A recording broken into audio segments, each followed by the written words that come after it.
What if I told you that one of the strangest ideas in the entire Bible has been sitting in plain sight for thousands of years? An idea so shocking that many Christians have read right past it without ever noticing it. An idea that helps explain why empires rise and fall, why nations seem driven by forces larger than politicians, and why the Bible describes a spiritual war that goes far beyond human beings. Most people think the story of Scripture is simply about God and humanity. But the biblical writers saw something much bigger.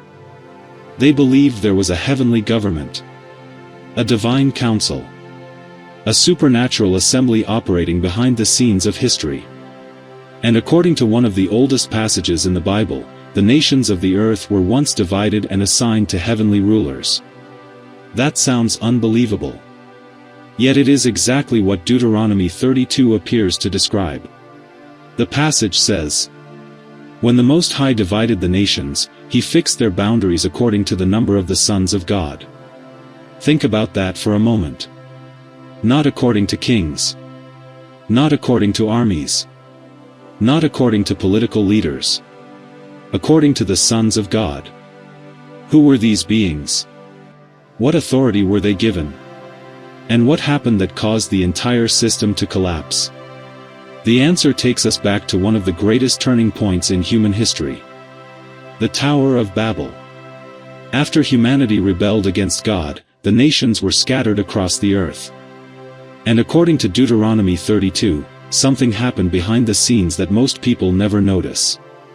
The nations were divided. But God kept one nation for himself: Israel. While the nations were placed under heavenly rulers, Israel became Yahweh's personal inheritance. That single decision would shape the rest of biblical history. Because the rulers assigned to the nations failed. Instead of leading people toward God, they accepted worship for themselves. Instead of establishing justice, they spread corruption.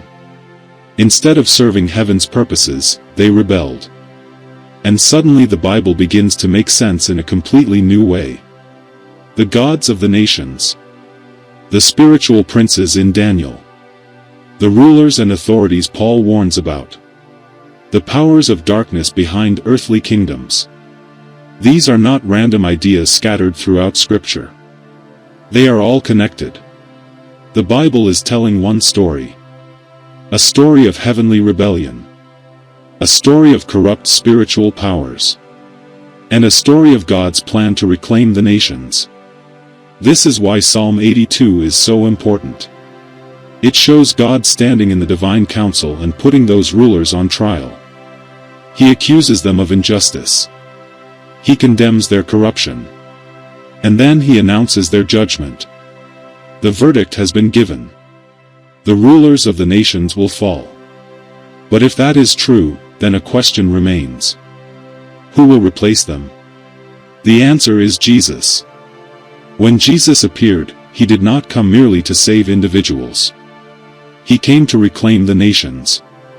That is why Satan offered him the kingdoms of the world. That is why Jesus declared after his resurrection, "All authority in heaven and on earth has been given to me." And that is why he sent his followers into every nation. The Great Commission is more than evangelism. It is a rescue mission. A reclamation project. A declaration that every nation belongs to Christ. Every tribe. Every language. Every people. Every kingdom. The story of the divine council is ultimately not about angels. It is not about mysterious heavenly beings. And it is not about hidden knowledge. It is about Jesus. The rulers failed. The nations fell into darkness. But the Son of God came to take back what was lost. And one day every throne, every power, every ruler, visible and invisible, will bow before him. The nations will belong to their true King. And the kingdom of this world will become the kingdom of our Lord and of his Christ. That is the mystery of the divine council. And once you see it, you begin to understand that the Bible is far bigger than most of us ever imagined.